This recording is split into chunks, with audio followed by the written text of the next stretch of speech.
সকল নবী রাসূল ছিল খোদার দিওয়ানা, সকল নবী রাসূল ছিল খোদার দিওয়ানা।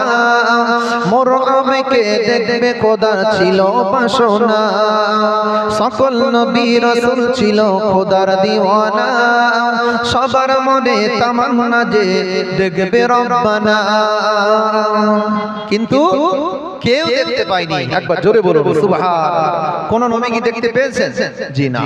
মুসা নবী আলাইহিস সালাতু ওয়াস সালাম আল্লাহকে বললেন, আল্লাহ আমি আপনাকে দেখতে চাই। আল্লাহ বললেন, লান তারানি, হে নবী মুসা তুমি আমাকে দেখতে পাবে না। একবার জোরে বলুন সুবহান।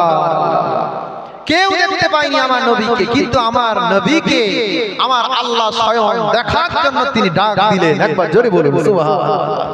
সকল নবী রাসূল ছিল খোদার দিওয়ানা, দু নয়নে দেখবে তারা ছিল বাসনা। আর মোর নবীকে ডেকে নিল, মোর নবীকে ডেকে নিল প্রভু রব্বানা। ওইনি হবে না, হইতে পারে না, আমার নবীর সাথে কারো তুলনা। হইনি হবে না, হইতে পারে না, আমার নবীর সাথে কারো তুলনা। বাইরে তুলনা তো দূরের কথা, তুলনা তো দূরের কথা, ছায়াও মেলে না। হইনি হবে না, হইতে পারে না, আমার নবীর সাথে কারো তুলনা।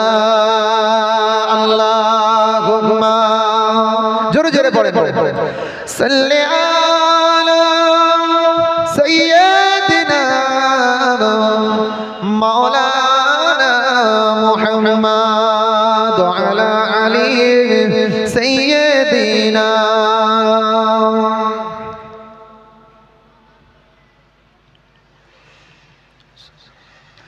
ইউসুফকে দেখে যারা আঙুল কেটেছে, তারা কি আমার নবীর রূপ দেখেছে? ইউসুফ নবীকে আল্লাহ এত সুন্দর সুদর্শন পুরুষ বানিয়েছিলেন। ইউসুফ নবীর রূপ দেখে মিশরের মেয়েরা তারা সকলে লেবু কাটার বদলে আঙুল কেটে ফেলেছিলেন। একবার জোরে বলুন সুবহান। তাহলে কেমন রূপ আল্লাহ দিয়েছিলেন? সেই ইউসুফ নবীকে কবিতায় পরিভাষায় বলছে, দেখেন, যদি ইউসুফ নবীর রূপ দেখে যদি মিশরের ওই যুগের মেয়েরা তারা কি কেটেছিল? আঙুল কেটে ফেলেছিল। তারা যদি আমার নবী পাকের রূপখানা দেখতো, তারা জীবনখানি দিয়ে দিত। একবার জোরে বলুন সুবহান।